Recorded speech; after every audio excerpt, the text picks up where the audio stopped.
This is Hannibal here from the HannibalTV.com with my weekly review of the points I find interesting in Dave Meltzer's Wrestling Observer. There's a lot more that he reports on that doesn't necessarily appeal to me as a fan, so definitely order it yourself if you want to know all the details. This was a huge news week, one of the biggest news weeks of the year. So let me jump into it. WWE news. WWE announced their Survivor Series attendance as 17,138. Wrestle Tickets announced it slightly lower, 17,102. Was nearly sold out, but there were some scattered single seats available. The paid attendance was 15,300. Of course, most people watch it on Peacock now. Peacock recently had a $1.99 a month sale. So that's why so many people are watching pay-per-views these days or premium live events, because most people don't watch pay-per-view. You could get a whole year of Peacock for cheaper than one pay-per-view. But there was 8,400 is the rumored pay-per-view buys for the people that don't have Peacock. By the way, in Canada, we don't get Peacock, and the WWE network here is crap. It's done through Sportsnet. WWE SmackDown, also in Chicago at the same building, 15,937 fans, 14,300 paid. And for the SmackDown Monday in Nashville, they had 9,500 paid, but they sold more than 1,500 tickets after Survivor Series and the CM Punk return announcement. He would be at the Raw in Nashville, where Dixie Carter actually was on hand. Apparently Bruce Pritchard, who used to work for TNA, invited her. So let's get into the CM Punk, who obviously debuted at the Survivor Series and appeared on Raw. According to the Observer, the deal was put together 10 or so days before the event and kept secret. Punk did not have a no-compete clause, period, because of the nature of his firing. WWE knew Punk was interested in coming there because there had been two other attempts from Punk's side to come in, once before he was signed with AEW, and another time while he was fighting with AEW but still under contract with them. The decision was made by Nick Khan. Vince McMahon did not make the decision on that. Apparently, McMahon in the past had turned Punk down when his reps attempted to get him signed around the time that they first debuted on Fox, and Fox wanted to bring Punk back. Keep in mind, Fox, when they first signed with Fox, they were expected to do a 1 rating on average. And to be honest, other than the first episode and maybe one or two others, I don't think they ever really hit the 1 rating again. And the first episode had The Rock and was a really loaded show. So WWE at that time were not interested, but Punk kind of proved himself in AEW and got himself hot again, got everyone talking about him. So it obviously changed their mind. As far as the incident with Jack Perry at Wembley Stadium, the firing was termed as just cause, which made him not have a no compete clause. It was just straight firing. There were there was agreements signed after the firing, so who knows what the terms of those agreements are, other than they can't talk about the incident. Nobody involved can. Apparently Ace Steel, CM Punk's friend that he got hired in AEW, did have a no-compete clause because he was terminated normally after Punk got fired. But I don't know why WWE would sign him, but his no-compete probably hasn't expired at this point. WWE's angle with Seth Rollins trying to get at Punk was a work, and obviously, even though Punk has done terrible in fights in UFC and with Ted Hart. I mean, Seth Rollins was taken down by a fan a few years ago, famously.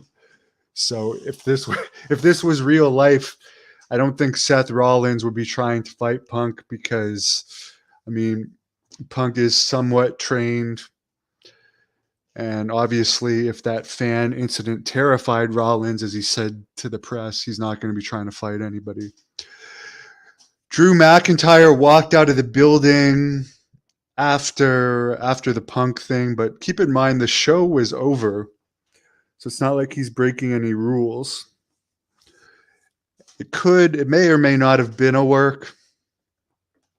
McIntyre's still under contract until April, so he'll be under contract for a while. Raw did a 0.65 rating with Punk and Randy Orton returning, which was up 47% from the previous week. There's talk of either Reigns versus Rhodes and Rollins versus Punk at WrestleMania, but most people agree that Reigns versus Punk would be a bigger match. I'll be honest, I just think the whole "I want to finish my story" is just so lame and boring and makes me not want to watch it. I don't doubt that Cody Rhodes is over, but I would rather see Punk against Reigns by far. I think it's more of an interesting match. Roman Reigns, when was the last time he had a non-predictable match? And if he fights Cody Rhodes, it's fairly predictable. And the second time Rhodes would, quote unquote, finish his story and win. But Reigns versus Punk, I mean, you would have the question marks on who's going to win that, particularly if Punk is going to be on the road. If he can stay injury-free, he has a track record of getting injured. Apparently, according to Meltzer, and I do agree with this regarding Punk's AEW stay, Meltzer says Tony Khan wasn't the right guy for the Punk situation to work. He bent over backwards for Punk, gave him every chance in the world to redeem himself incident after incident. And this led to Punk constantly taking advantage of Tony Khan, who was only there to appease him, even allowing him to eliminate anyone from the dressing room that he didn't like during Collision shows, which got to a crazy point when they were taping Ring of Honor at Collision, where Christopher Daniels is the head of talent relations for AEW and a Ring of Honor producer, as is Colt Cabana, and they were not even allowed at the Ring of Honor tapings. So obviously WWE is not going to put up with that kind of crap. And Meltzer also brings up that the reason Punk didn't say anything about AEW in his promo, and Tony Khan refuses to comment about the incident, is due to the non-disclosure agreements that involve neither party talking about the incident. Tammy Sytch, WWE Hall of Famer Sunny, who was once, I believe, the most downloaded woman on AOL, and by God, back in '96, she was hot. I remember wearing that pool cue. I've told this story before, but when she first became popular, I remember being made fun of for wearing the Sunny shirt at school.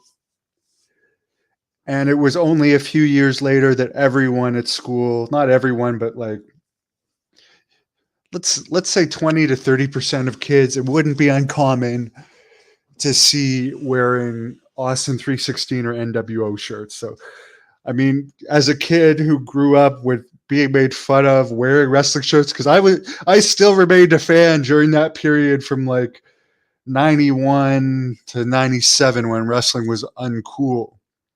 Around sometime in 97, around the NWO time, I think the spring of 97, it started to become cool again.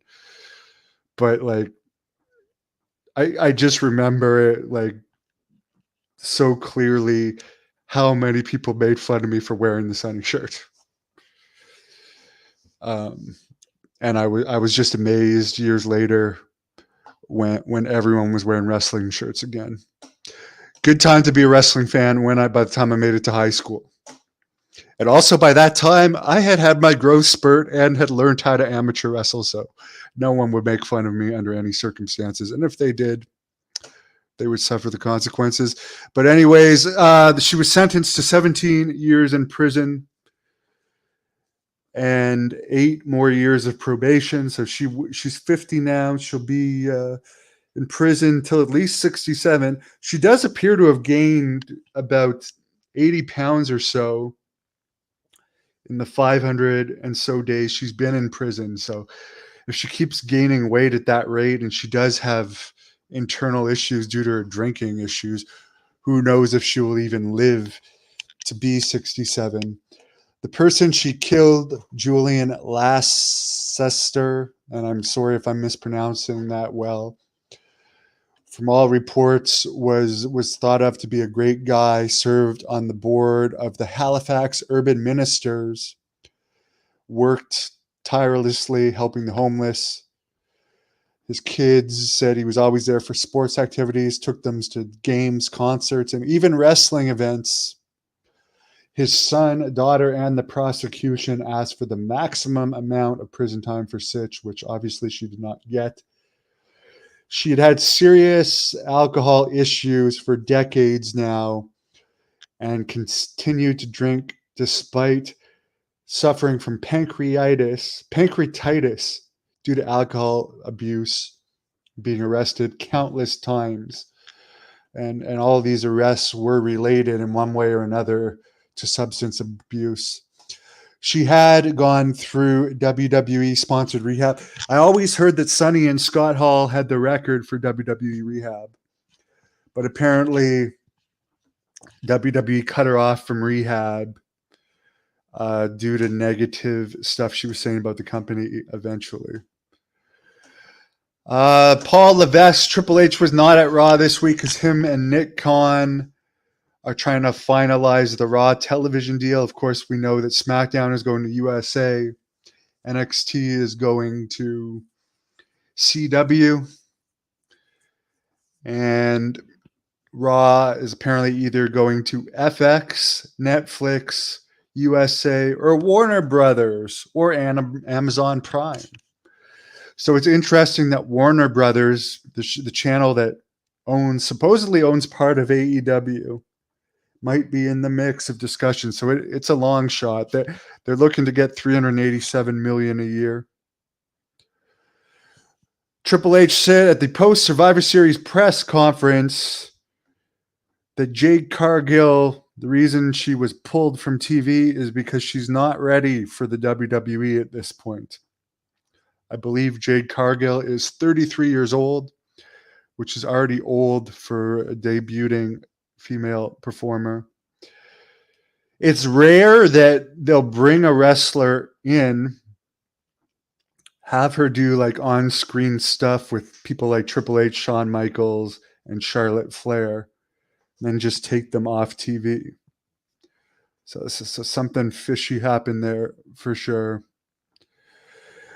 Paul Levesque also stated recently he kind of downplayed the upcoming Von Erichs movie that AEW is apparently going to be involved with promoting. Obviously, MJF is part of it as he plays Lance Von Erich in the movie. But the main thing that stood out to me that Triple H said is that Michael Hayes his character was used in the movie without his permission. So he took like a shot at the movie. Roman Reigns will be appearing at the upcoming SmackDowns in Green Bay, Vancouver, and Atlanta. Alexa Bliss and husband Ryan Cabrera had a baby girl on November 27th. TKO stock is down to $77.33 per share. The combined WWE UFC stock is now listed at $12.955 billion. down from the 21.3 billion. Apparently, they were expecting it to be at. AEW announced their Revolution pay-per-view that's going to feature Sting's final match is going to be at the Greensboro Coliseum on March the 3rd. Bryan Danielson was part of the committee responsible for firing CM Punk, although Meltzer points out that the final decision would have been made by Tony Khan, who apparently, I mean, CM Punk, I don't disagree with, I mean, they probably could have avoided it if they didn't give him so much leeway. But apparently, Tony Khan got lunged at by Punk during that Wembley Stadium melee. That, I mean, that's the biggest show they ever did, and Punk's causing backstage issues before that. And he seemed to be a constant dressing room problem, and you don't want people causing fights in your dressing room. That's a legal nightmare and just a nightmare to deal with. So I understand why they fired him. Apparently, the Being the Elite YouTube show has been canceled due to lack of interest in the product. And apparently, I mean, the Young Bucks are making so much money. Why bother still doing it? They're getting paid massive money, and Being the Elite is probably, I mean, it was still getting good hits, just not as many as it was in the past. And that's probably because there's so much AEW content that they can watch other than Being the Elite than in past years. I didn't have any problem with that show. I watched it quite a few times. It was interesting, but obviously they're being paid so much and that's time consuming. I don't blame them for stopping that. QT Marshall, 38, is leaving AEW. He was a wrestler, vice president and manager of talent relations. He's being replaced by Jimmy Jacobs, who there's an interview with on this channel. By the way, QT Marshall, well, with AEW, was asking for $7,000 for independent dates.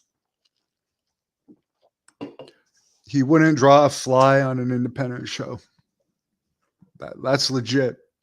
$7,000. I guess that's because he's making so much in AEW.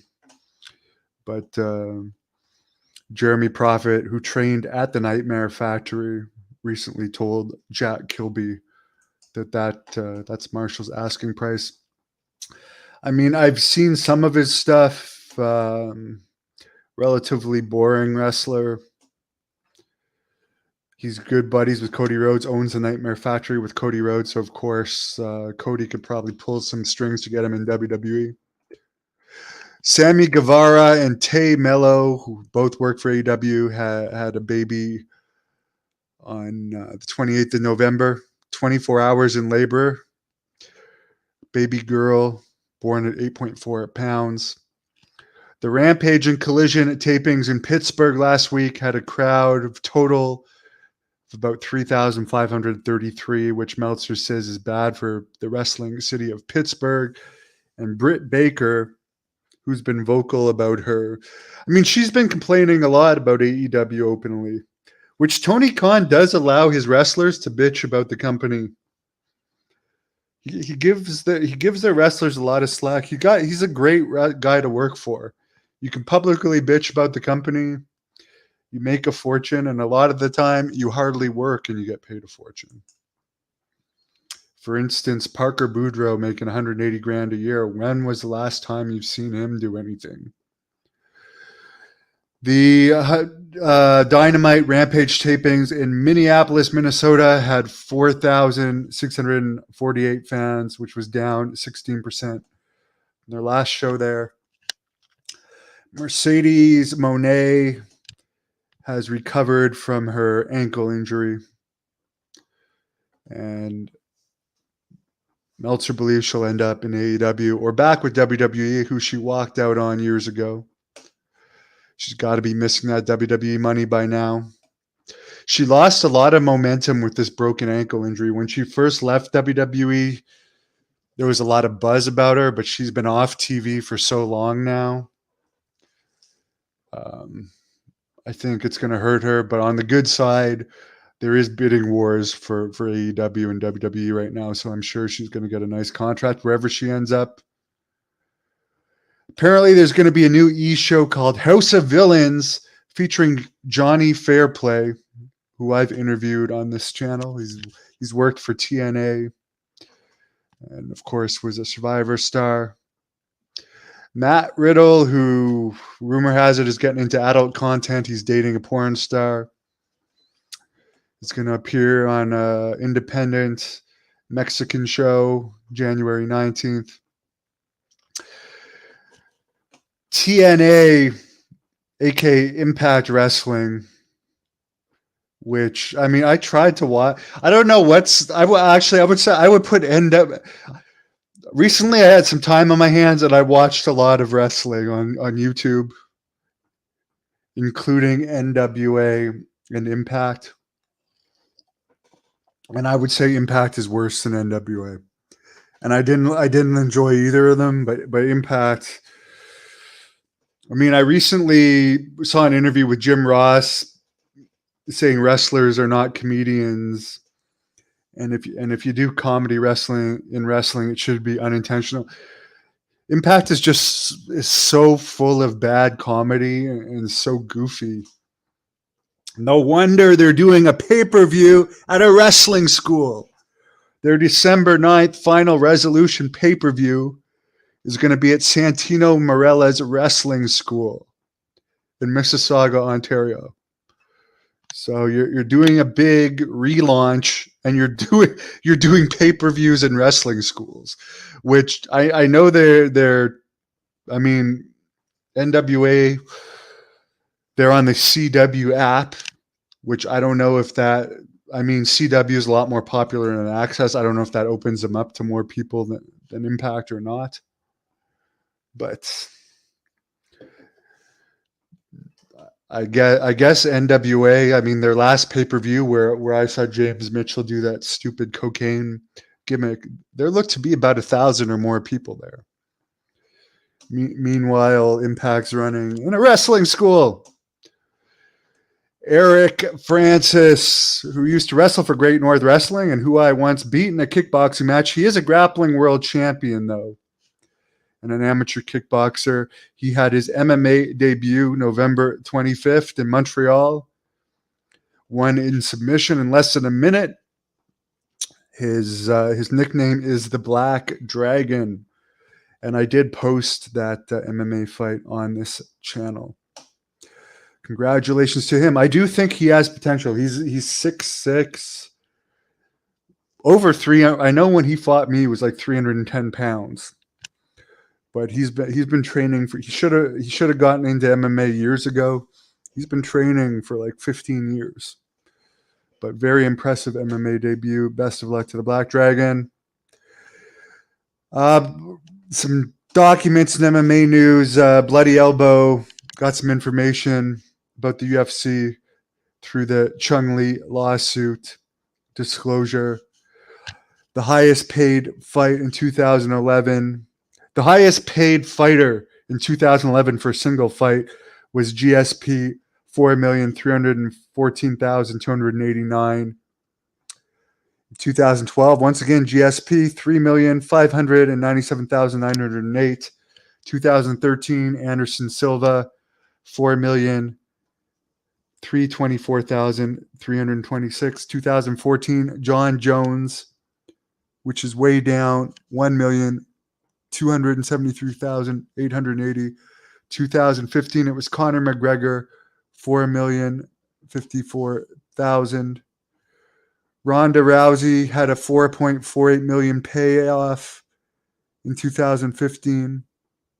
So very close to McGregor's. 2016, Brock Lesnar made $8 million for his draw with Mark Hunt. That's where he famously failed the drug test, where it was revealed that basically part-timers in WWE don't have to do drug tests, because he was still allowed in WWE, but got fined for failing the UFC drug test.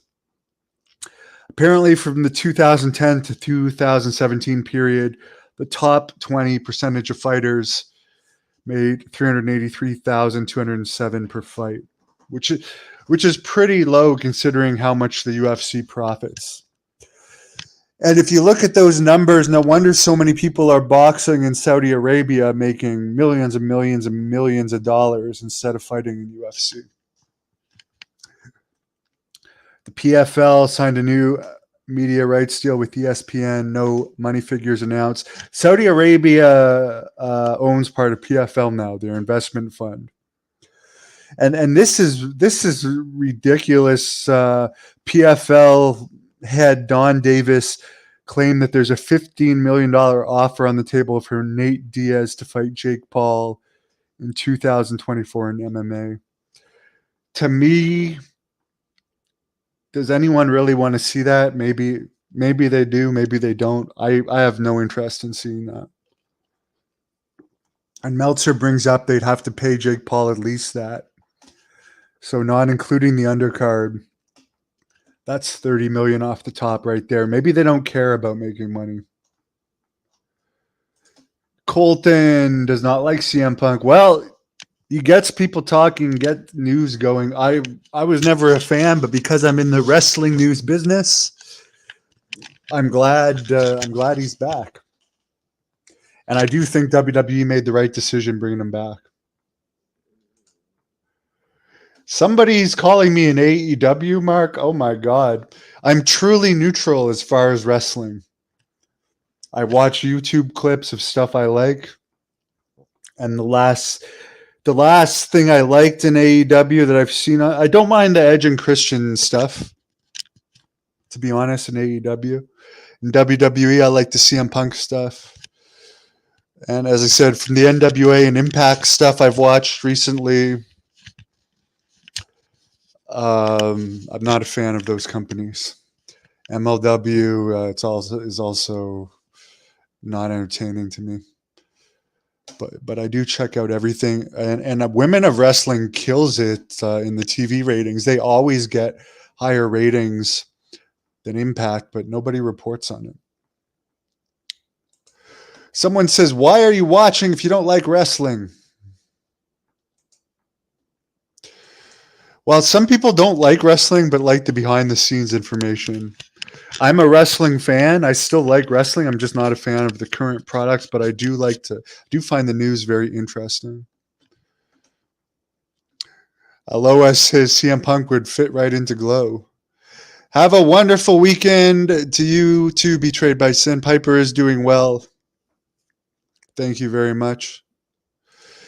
Yes, Seth got taken down by a fan, and he said after he was terrified. Hello, David. Spooky also doesn't like CM Punk. Joe, I agree. Sunny in prison, she won't have access to all the stuff that's killing her on the inside. Johnny Fairplay, he is a good heel. Spooky's been watching old Memphis stuff. I still like the 1985. I think is the greatest year for pro wrestling. There's so much great stuff from '85. Betrayed by Sin likes the early TNA stuff. David Piper's good, but I got a broken leg right now, so I can't. I've had a horrible injury. I've had 3 surgeries on it. So Piper's with my ex because I can't walk her, and she's doing well.